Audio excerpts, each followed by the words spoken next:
Mathematics চ্যানেলে তোমাদের সবাইকে স্বাগত। আমি শুভ্র চলে এসেছি তোমাদের অঙ্কের থেকে ভয় দূর করার জন্য। প্রথম কথা, অঙ্ক কি? ঠিক আছে, অঙ্ক কি? সবাই খুব ভয় পায়, সত্যি খুব ভয় পায়। ছোটবেলায় আমারও ভয় লাগতো, সেটা নিয়ে কোনো কথা নেই।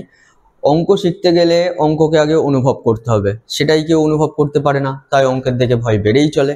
আর আমি এসেছি জাস্ট অঙ্ককে অনুভব করানোর জন্য।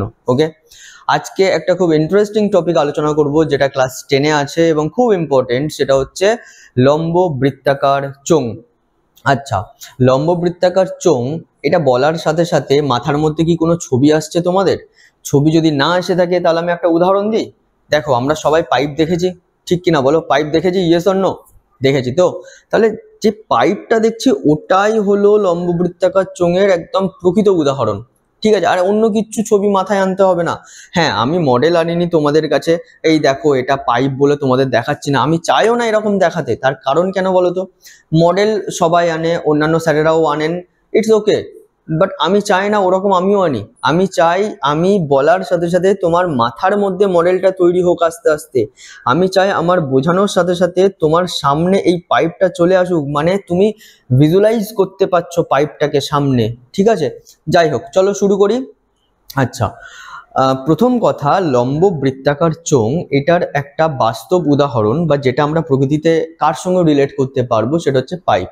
একটা পাইপকে দেখতে কেমন হয় বলো তো? এরকম একটু গোল হয়, মানে গোল একটা গা থাকে আর এরকম লম্বা টাইপের থাকে, রাইট? এটা তো সবাই জানো। তাহলে এই পাইপটা দেখে আমাদের মাথার মধ্যে আগে কি আসবে বলো তো? এই লম্ব বৃত্তাকার চোঙের তল সংখ্যা কটা? তুমি আমাকে বলো, এই পাইপের এই যে গাটা, ঠিক আছে, এই যে গাটা পাইপের, এটা একটা তল, এটাকে আমরা কি তল বলি বলতো? বক্রতল বলবো, রাইট? তাহলে এই পুরো গাটা একটা তল, ঠিক আছে। আর পাইপের এই ওপরেরটা দেখো, এটা বৃত্তাকার মতন দেখতে, একটা বৃত্তের মতন দেখতে না পাইপটা? এই বৃত্তাকার এটাও একটা তল, এটাকে কি তল বলবো? বৃত্তাকার তল। তাহলে ওপরে যদি বৃত্তাকার তল থাকে, নিচেও তাহলে কি তল থাকবে? ওরকম আর একটা বৃত্তাকার তল থাকবে। তাহলে লম্ব বৃত্তাকার চোঙের মোট তল সংখ্যা কটা হলো? 3টে হলো, রাইট? চলো লিখে নিই। আর লেখার আগে আমি এখানে একটা ছবি এঁকেছি, সেটা তোমাকে আমি একটু দেখিয়ে দিই, তাহলে আরো ভালো স্পষ্ট হবে। তাহলে কি বললাম? এই যে তলটা, এই যে গায়ের এই যে তলটা বোঝা যাচ্ছে, এই যে তলটা গায়ের, এটা একটা তল, এটাকে আমরা বক্রতল বলবো। ওপরের এই যে বৃত্তাকার তল, এটা একটা তল, বৃত্তাকার তল। নিচে ঠিক সেম আর একটা বৃত্তাকার তল, এটাকে আমরা কি বলবো? আর একটা বৃত্তাকার তল। তাহলে একটা পাইপকে এরকম দেখতে হয়। মোট তল সংখ্যা কটা হলো? 3টে। তাহলে এখানে চলো লিখে নিই, লম্ব, ঠিক আছে, বৃত্তাকার চোঙের তল সংখ্যা কটা? 3টে। ব্যাস, ঠিক আছে। লম্ব বৃত্তাকার চোঙের তল সংখ্যা কটা? 3টে। তাহলে আমরা কি কি জানলাম? লম্ব বৃত্তাকার চোঙের তল সংখ্যা 3টে। আচ্ছা, সব থেকে বেশি ভয় কি লাগে জানো তোমাদের? এই লম্ব বৃত্তাকার চোঙের, বা এইগুলো তো পরিমিতির অঙ্ক, এই অঙ্কগুলো না খুব ফর্মুলা বেসড। মানে এখানে ফর্মুলা মনে রাখলে অঙ্ক খুব সোজা। আর ফর্মুলা যদি তুমি মনে না রাখতে পারো, যদি ভুলে যাও, তাহলে কিন্তু অঙ্ক বিশাল কঠিন। কি হবে কি হবে, তাই জন্য বেশি ছেলেরা ভয় পায়। অ্যাকচুয়ালি ফর্মুলা আমরা কি করি, সবাই কি করায়? মুখস্থ করায়। চলো মুখস্থ করো, মুখস্থ করো। আর মুখস্থ করাই উচিত না, মুখস্থ করলেই প্রবলেম। মুখস্থ করা মানে তুমি সেটা ভুলেই যাবে, কয়েকদিন পরে তুমি মনে রাখতে পারবে না, ভুলে যাবে। তাই আমরা মুখস্থ করব না, ঠিক আছে? ফর্মুলা কিভাবে পড়তে হয়, কিভাবে ভাববো, কিভাবে মাথার মধ্যে রাখবো, সেগুলোই শিখবো। আচ্ছা, প্রথম কথা, এই লম্ববৃত্তাকার চোঙের ফর্মুলা বোঝানোর আগে আমাদের একটা জিনিস খুব ভালো করে বুঝে নিতে হবে। সেটা কি? সেটা হচ্ছে ক্ষেত্রফল কি। ঠিক আছে, এবার ক্ষেত্রফল কি বলতে কার ক্ষেত্রফল? বর্গক্ষেত্রের, আয়তক্ষেত্রের, নাকি বৃত্তাকার, নাকি বৃত্তের? আমরা পড়বো বৃত্তের। কেন না? লম্ব বৃত্তাকার চোঙের ক্ষেত্রে দেখো, এখানে একটা বৃত্তাকার তল আছে, ঠিক ওরকমই নিচে আর একটা বৃত্তাকার তল আছে। বোঝাতে পারছি? তাহলে এখানে বৃত্তাকার তলের ক্ষেত্রফল এবং বৃত্তের পরিধি, এইগুলো জানাটা খুব ইম্পর্টেন্ট। এবার সেটা তোমরা জানো কি না জানি না, অনেকেই নাও জানতে পারে। চলো একটু বুঝিয়ে দিই বা বলে দিই, তাহলে তোমাদেরই সুবিধা হবে। চলো, আচ্ছা, বৃত্ত কাকে বলে? বৃত্ত কাকে বলে যদি আমি বলি, এই রকম একটা দেখতে মানে একটি বক্রতল দ্বারা সীমাবদ্ধ সমতলিক চিত্রকে আমরা কি বলবো? বৃত্ত বলবো। কিন্তু একটা ইন্টারেস্টিং পয়েন্ট আছে, কিছু ইন্টারেস্টিং পয়েন্ট আছে, শুধু একটা না, একটা বৃত্তের মাঝখানে একটা বিন্দু থাকে, সেই বিন্দুটাকে আমরা কি বলবো? কেন্দ্র বলবো। আর একটা ইন্টারেস্টিং কথা কি জানো, এই কেন্দ্র থেকে, আচ্ছা মাঝখানের এটাকে তো আমি কেন্দ্র বললাম, আর এই যে বক্ররেখা দ্বারা সীমাবদ্ধ এইটাকেই, এই যে বক্ররেখাটাকেই আমরা কি বলবো? বৃত্তের পরিধি।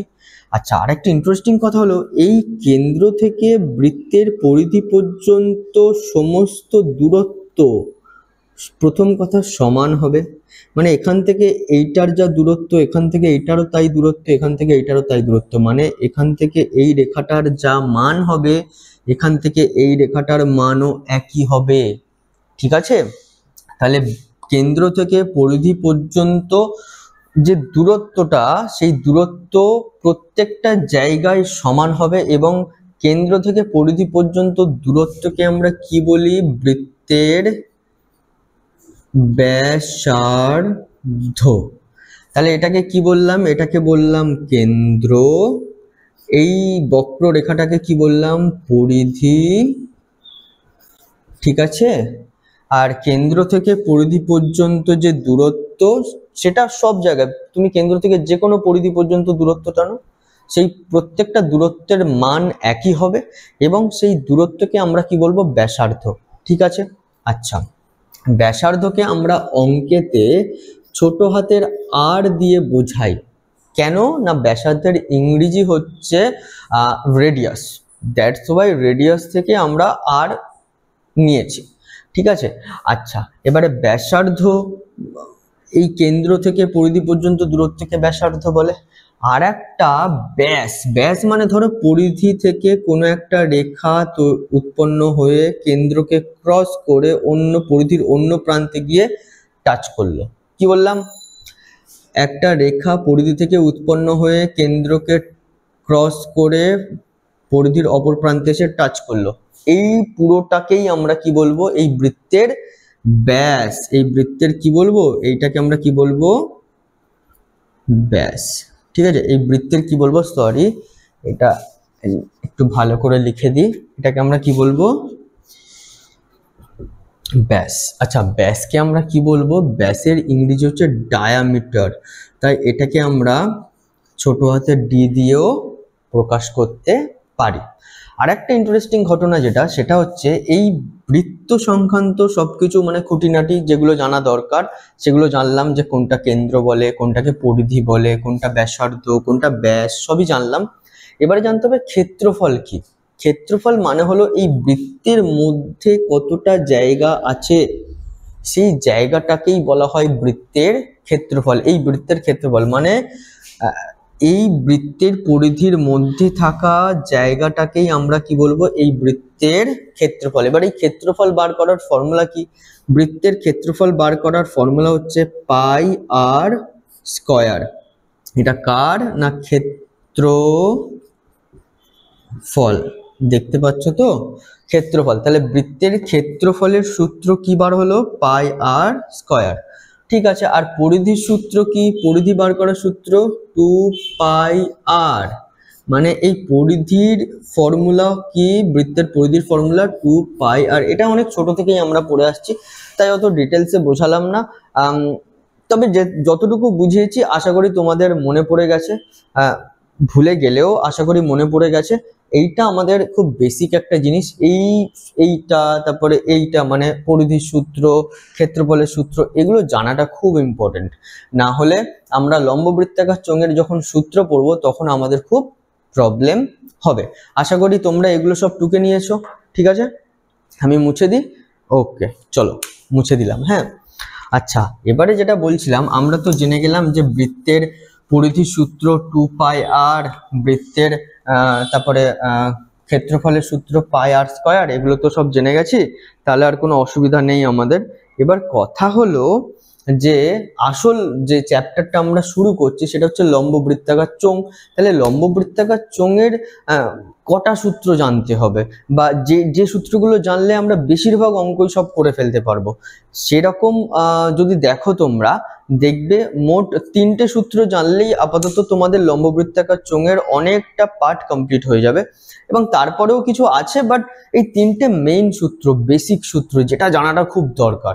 চলো তাহলে প্রথম লিখি, যে প্রথম সূত্র, সরি এটা এক না দিয়ে ইংলিশে দিই। ওকে ওকে চলো, প্রথম সূত্র লিখবো কি, যে বক্রতলের ক্ষেত্রফল, বক্রতলের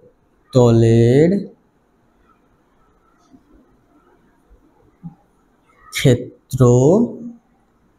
আচ্ছা বক্রতল মানে কি বলেছিলাম মনে আছে? ধরো একটা পাইপ, আমরা হাতের দিকে তাকাও, হ্যাঁ দেখো একটা পাইপ আছে এরকম, ঠিক আছে? এই পাইপের এই যে গাটা, ঠিক আছে, এই পাইপের এটাকে কি বলি আমরা? গা বলি না? বা পাইপের এটা কি বলি? দেওয়াল বলি, ঠিক আছে? পাইপের এই যে গা বা দেয়াল তুমি যাই বলো না কেন, এই যে দেওয়াল বা গায়ের ক্ষেত্রফল, বুঝতে পারছি? এই যে পাইপটা যেটা আমরা অ্যাকচুয়ালি পাইপটাকে ধরি যেটাতে, সেটাই হচ্ছে বক্রতল।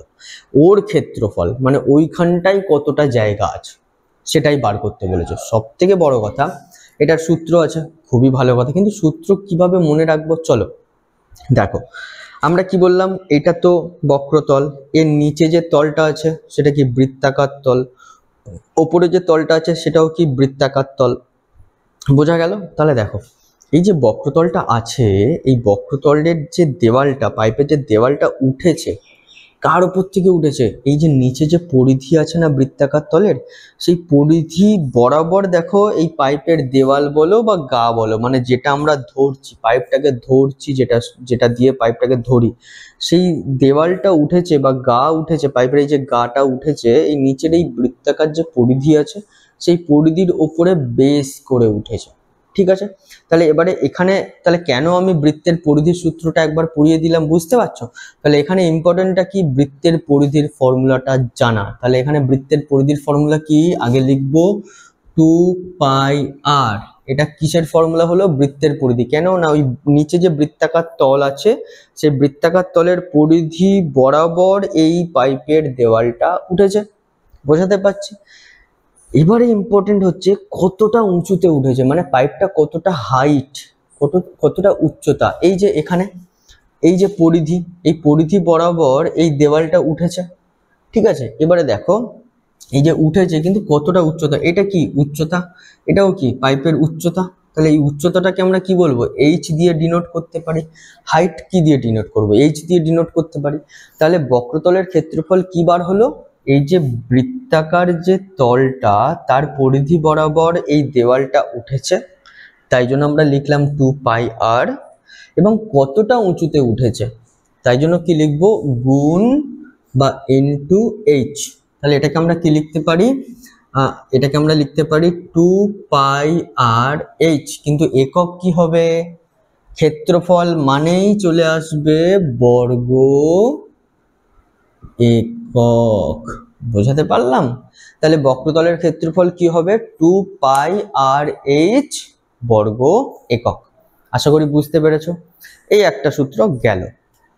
এবারে আসবো 2 নম্বর সূত্রে, সেটা হলো তোমার সমগ্র তলের ক্ষেত্রফল। সমগ্র তলের ক্ষেত্রফল। ওকে, সমগ্র তলের ক্ষেত্রফল। আচ্ছা, কটা তল বলেছিলাম বলো তো লম্ব বৃত্তাকার চোঙের? দেখো এখানে লেখা আছে কটা তল? 3টে তল। কি কি? দেখো, একটা বক্রতল, যেটা আমরা হচ্ছে পাইপের দেওয়ালটা, রাইট, এইটা বক্রতল। ওপরের এই যে তলটা বৃত্তাকার তল, নিচে আর একটা বৃত্তাকার তল, টোটাল 3টে তল। এবার আমাদের সূত্র জানতে চাই যে সমগ্র তল। সমগ্র তল মানে 3টে তলেরই ক্ষেত্রফল বার করতে বলেছে। আচ্ছা, একটা তো ক্ষেত্রফল আমরা বার করে ফেলেছি, বক্রতলের ক্ষেত্রফল তো আমরা বার করে ফেলেছি 2πrh, ঠিক আছে? তো ওইটা তো আমরা জানি। তাহলে সমগ্র তলের মধ্যে 2πrh, এটা তো আমরা জেনেই গেছি, বক্রতলটা তো জেনেই ফেলেছি। তাহলে আর কটা তল পড়ে আছে? ওপরের একটা তল, নিচের একটা তল। তাহলে ওপরের যে তলটা সেটা কি তল বলো তো? বৃত্তাকার তল, ঠিক কিনা? বৃত্তাকার তলের ক্ষেত্রফল মানে কি? বৃত্তের ক্ষেত্রফল। আর ওটাই তো আমি তোমাদেরকে জানিয়েছিলাম, পড়িয়েছিলাম। বৃত্তের ক্ষেত্রফলের সূত্র আমি আগেই তোমাদেরকে বলেছিলাম, লিখে নাও, দেখে নাও। কেন বলেছিলাম এবারে বুঝতে পারছো, এখানে ইম্পর্টেন্ট লাগবে। আচ্ছা, বৃত্তের ক্ষেত্র মানে বৃত্তের যে ক্ষেত্রফলের যে সূত্র সেটা কি? পাই আর স্কয়ার ছিল। উপরের এটা তো বৃত্তাকার তল, তাহলে এর ক্ষেত্রফলের সূত্র কি? পাই আর স্কয়ার। কিন্তু এখানে কটা বৃত্ত আছে, মানে বৃত্তাকার তল যেটা, এখানে কটা বৃত্তাকার তল আছে? উপরে একটা বৃত্তাকার তল, নিচে একটা বৃত্তাকার তল। তাহলে উপরে বৃত্তাকার তলের ক্ষেত্রফল পাই আর স্কয়ার, নিচে বৃত্তাকার তলের ক্ষেত্রফল পাই আর স্কয়ার। তার মানে কটা? দুটো পাই আর স্কয়ার। এখানে লিখে দাও প্লাস 2 পাই আর স্কয়ার। বুঝতে পারলাম, হ্যাঁ কি না? এবারে দেখো এই সূত্রটাকে যদি আমরা একটু মডিফাই করি, তাহলে এইটা সমগ্র তল মানে বোঝা গেল, এটা তো বক্রতলের ক্ষেত্রফল আগে বার করেছি, আর ওপরের বৃত্তাকার তল একটা, নিচের বৃত্তাকার তল একটা।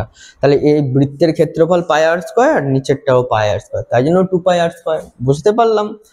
চলো এবার তাহলে এখানটা এই সূত্রটা যদি আমি একটু মডিফাই করি, মানে একটু সুন্দরভাবে গুছিয়ে গাছিয়ে যদি হয় আর কি, চলো দেখি কি হয়।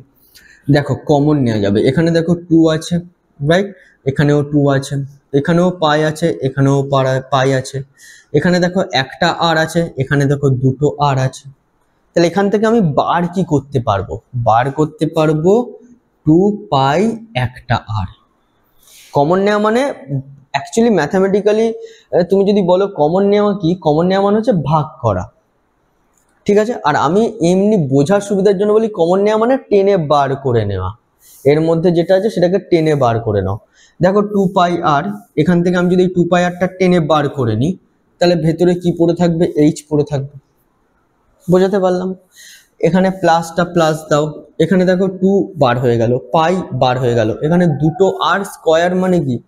দুটো আর। আচ্ছা, আর স্কয়ার মানে আমি একটু বলে দিই, এই ধরো কোনো কিছুর মাথায় এই স্কয়ার, এই দুইটা কি বোঝায় জানো? এই দুইটা বোঝায় যে এই আরটা কতবার গুণ হবে। এখানে 2 আছে মানে এই আরটা দুবার, মানে আর গুণ আর, এইটাকে বোঝায়। বোঝা গেল? তাহলে আমি তো এখানে 2 পাই একটা আর বার করেছি, এখান থেকে তার মানে একটা, দুটো আরের থেকে যদি একটা আর বার করে নি, তাহলে এখানটায় কটা আর পড়ে থাকবে? একটা আরই পড়ে থাকবে। ব্যাস হয়ে গেল। তাহলে সমগ্র তলের ক্ষেত্রফলের সূত্র কি? 2 পাই আর ইন্টু এইচ প্লাস আর। বোঝা গেল, হ্যাঁ কি না? বুঝতে পারলে তো? তাহলে এইটার এবার একক লিখতে হবে। এটা কি হবে? এটাও তো ক্ষেত্রফল। দেখো ক্ষেত্রফল থাকা মানেই বর্গ, বর্গ একক। এবার বর্গ মিটার হতে পারে, ডেসিমিটার হতে পারে, হোয়াট এভার, যা ইচ্ছা। বাট মানে এখানেও ক্ষেত্রফল আছে মানে এটা কি লিখবো? বর্গ একক। বোঝা গেল? তাহলে দুটো সূত্র আশা করি ভুলবে না, আশা করব তোমরা ভুলে যাবে না, আর মানে আশা করি তোমাদের মাথাতে থাকবে, আর ভয়ও পাবে না। তাহলে কি বললাম? বক্রতলের ক্ষেত্রফল যদি বলে তাহলে 2 পাই আর এইচ বর্গ একক। সমগ্র তলের ক্ষেত্রফল যদি বলে 2 পাই আর, ঠিক আছে, ইন্টু এইচ প্লাস আর, এটা। আর যদি এটাতে প্রবলেম হয় তাহলে ভাববে বক্রতলের ক্ষেত্রফল 2 পাই আর এইচ, ওপরে বৃত্তাকার তলের ক্ষেত্রফল পাই আর স্কয়ার, নিচেও আর একটা বৃত্তাকার তল আছে তারও ক্ষেত্রফল পাই আর স্কয়ার। তাহলে টোটাল 2 পাই আর স্কয়ার, আরো যোগ করে দেবে এটার সঙ্গে, তাহলেই কি বার হয়ে যাবে? সমগ্র তলের ক্ষেত্রফল বার হয়ে যাবে। আশা করি বুঝতে পেরেছো, খুব ভালো কথা। মানে 3 নম্বর সূত্র, এটাও খুব ইম্পর্টেন্ট একটা, মানে এই 3টে সূত্র জানলে মোটামুটি তোমাদের বেসটা তৈরি হয়ে যাবে, যে লম্ব বৃত্তাকার চোঙটা কি জিনিস, কি ব্যাপার, এটা তৈরি হয়ে যাবে। চলো এখানে 3 নম্বর সূত্র হচ্ছে, আমরা লিখবো কি? আয়তনের সূত্র। আয়তন, ঠিক আছে? আয়তনের সূত্র কার? চোঙের আয়তনের সূত্র। কথা হলো স্যার বা দাদা, তোমরা যাই বলো, যে আয়তনটা কি জিনিস আগে জানতে হবে। ধরো আমি তোমাদের একটু উদাহরণ দিয়ে একটু বোঝানোর চেষ্টা করি, আমার কথাটা মন দিয়ে শোনো, দেখবে খুব ভালোই লাগবে। ধরো আমরা একটা গ্লাস নিয়েছি, গ্লাসের মধ্যে তো জল থাকে, তো এই গ্লাসের মধ্যে কতটা জল থাকে, এই গ্লাসের মধ্যে কতটা জল তুমি রাখতে পারো, সেটাই হচ্ছে ওই গ্লাসের আয়তন। তাহলে এবারে দেখো এরকম একটা পাইপ আছে, পাইপটা এরকম আছে, পাইপের তলাটা তুমি ধরো আটকে দিলে, পাইপের তলাটাকে তুমি কোনো একটা ঢাকনা দিয়ে ধরো আটকে দিলে, তাহলে পাইপের মধ্যে তুমি অনেক কিছু রাখতে পারবে, বোঝাতে পারছি? তাহলে এই যে তুমি রাখতে পারছো পাইপের মধ্যে, মানে পাইপের মধ্যে কতটা জায়গা আছে, এটাই হচ্ছে ওই পাইপের আয়তন, বা যেটা আমরা বলবো লম্ব বৃত্তাকার চোঙের আয়তন। ঠিক আছে, এবারে কথা হলো আয়তনটা, এই ধরো আমি একটা কথা বলি, পাইপ আছে, তো পাইপের নিচে একটা ঢাকনা দিয়ে আটকে দিলে তোমরা, বৃত্তাকার ঢাকনা অবভিয়াসলি হতে হবে।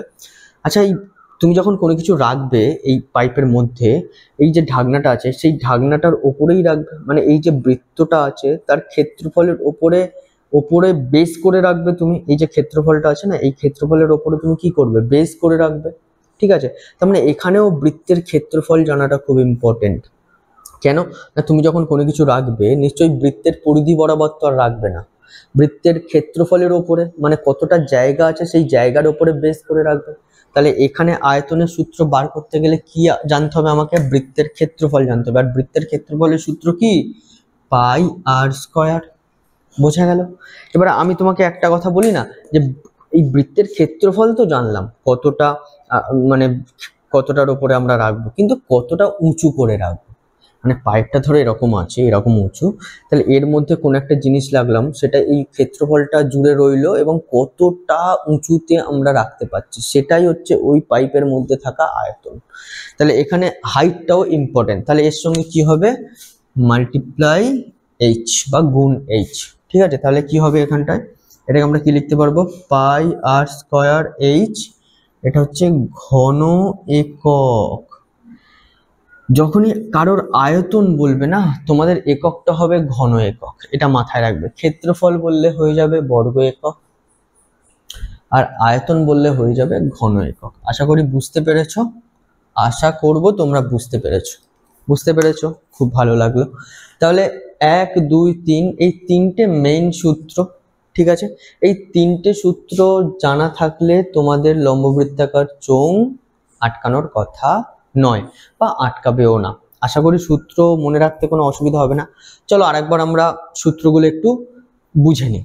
আমি কি বললাম, লম্ববৃত্তাকার চোঙ প্রথমে বলেছিলাম তিনটে তল, একটা বক্রতল যেটা আমরা পাইপের গা বলছি, ওটাকে আমরা বক্রতল বলছি, ওপরে একটা তল আছে বৃত্তাকার তল, নিচে আর একটা ওই একই বৃত্তাকার তলই আছে। এই ছবিতে আশা করি তোমরা দেখতে পাচ্ছ, এবং ইমাজিন করো যে সামনে একটা পাইপ আছে, সেই পাইপটার গাটাকে বলছি যে বক্রতল, ওপরটাকে বলছি বৃত্তাকার তল, নিচটাও কি তল, বৃত্তাকার তল। তাহলে টোটাল একটা দুটো তিনটে তল, ব্যাস কমপ্লিট। প্রথম সূত্র বলেছিলাম এই যে গাটা, পাইপের যে গা বা পাইপের যে দেওয়ালটা, সেই দেওয়ালের ক্ষেত্রফল। ঠিক আছে, সেই দেওয়ালের ক্ষেত্রফলটা কিভাবে বার করব? প্রথমে বলেছিলাম এই যে দেওয়ালটা পাইপের, এই দেওয়ালটা উঠেছে কোথা থেকে, নিচে যে বৃত্তাকার যে তলটা তুমি দেখতে পাচ্ছ না, দেখতে পাচ্ছ, ইমাজিন করো এই যে বৃত্তাকার তলটা আছে, এই বৃত্তাকার তলের এই যে পরিধিটা আছে না, এই পরিধি বরাবর দেওয়ালটা উঠেছে, এই পরিধিটা ধরে কিন্তু এই দেওয়ালটা তৈরি হয়েছে। তাহলে এখানে বৃত্তের পরিধিটা খুব ইম্পর্টেন্ট। বৃত্তের পরিধির সূত্র কি, 2 পাই আর, এবং কতটা উঁচুতে উঠেছে তার জন্য মাল্টিপ্লাই উইথ এইচ, মানে হাইট বা উচ্চতা। তাহলে সমগ্র এই বক্রতলের ক্ষেত্রফল তাহলে কি বললাম, 2 পাই আর ইন্টু এইচ বর্গ একক। কমপ্লিট, মাথায় ঢুকলো? কষ্ট হলো কি, হলো না আশা করি। নেক্সট, সমগ্র তলের ক্ষেত্রফল, কটা তল, তিনটে তল। বক্রতলের ক্ষেত্রফল তো আমরা অলরেডি বার করেই ফেলেছি, ওপরের তলটা নিচের তলটা বার করলেই গল্প শেষ। ওপরের তলটা কি তল, বৃত্তাকার তল, বৃত্তের ক্ষেত্রফলের সূত্র কি, পাই আর স্কয়ার। তাহলে ওপরেরটাও যদি পাই আর স্কয়ার হয় তাহলে নিচেরটা কি হবে, এটাও পাই আর স্কয়ার। তাহলে কটা পাই আর স্কয়ার, দুটো pi r square. That's why 2 pi r h, এটা অলরেডি বার করেছি, এর সঙ্গে আরো যোগ করলাম কি, 2 পাই আর স্কয়ার। বোঝা গেল? আশা করি বোঝা গেছে। এবার এখান থেকে কমন নেওয়া মানে কি বলেছি, কমন নেওয়া মানে অ্যাকচুয়ালি ম্যাথামেটিক্যালি ভাগ করা, কিন্তু আমি বোঝার সুবিধার জন্য বলি টেনে বার করো। দেখো এখানে 2 আছে, এখানে 2 আছে, টেনে বার করে নাও, চলে এলো বাইরে। এখানে পাই আছে, এখানে পাই আছে, টেনে বার করে নাও, দেখো পাই বাইরে চলে এলো। এখানে একটা আর আছে, এখানে দেখো দুটো আর আছে, ঠিক আছে, তাহলে একটা আর আমি বার করতে পারবো। তাহলে এখান থেকে একটা আর টেনে বার করে নিলাম, এখান থেকেও একটা আর টেনে বার করে নিলাম। তাহলে এখান থেকে এই 2 পাই আর বার হয়ে গেলে পড়ে থাকলো এইচ, এইচ পড়ে থাকলো।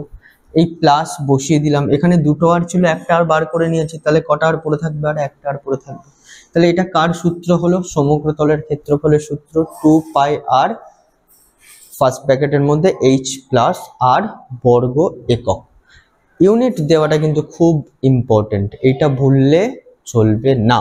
ওকে, দেন আর একটা হচ্ছে কি বললাম, আয়তন। এই যে চোঙের আয়তন, আয়তন মানে কি বলেছিলাম আমি, যে কোনো একটা পাত্র, হোয়াট এভার তুমি যাই পাত্র ভাবো না কেন, তার মধ্যে কতটা জায়গা আছে, সেটাই হচ্ছে ওই পাত্রের আয়তন, ঠিক আছে। তাহলে লম্ববৃত্তাকার চোঙ, একটা পাইপ, একটা পাইপটাকে আমি নিচে একটা ঢাকনা লাগিয়ে দিলাম, তাহলে ওর মধ্যে তো আমি কিছু জিনিস রাখতে পারবো, কিন্তু কতটা রাখতে পারবো জিনিস, কতটা জায়গা জুড়ে রাখতে পারবো, সেটাই হচ্ছে ওই চোঙের আয়তন। এবারে কথা হলো, এই যে চোঙের এই নিচটা, এটা তো বৃত্তাকার তল, তাহলে আমরা যদি কোনো জিনিস রাখি তাহলে তো বৃত্তের তলের ওপরেই রাখবো, বৃত্তের ক্ষেত্রফলের ওপরেই রাখবো।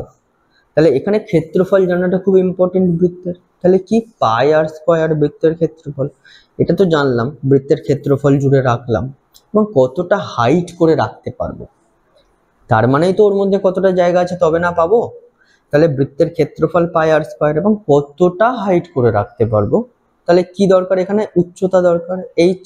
তাহলে পাই আর স্কয়ার ইন্টু এইচ, এই যে পাই r square multiply with H মানে উচ্চতা, সেটাকে আমরা বলছি পাই আর স্কয়ার এইচ ঘন একক। এই একক দেওয়াটা কিন্তু খুব ইম্পর্টেন্ট, ঠিক আছে। আপাতত আশা করি তোমরা সবাই খুব বুঝতে পেরেছো কনসেপ্ট, মানে কোনো মানে ধারণা পরিষ্কার হয়েছে আশা করব আমি, যে তোমাদের মধ্যে ধারণা একটা জন্মেছে, বা এই যে ভয়টা আশা করি একটু কমেছে।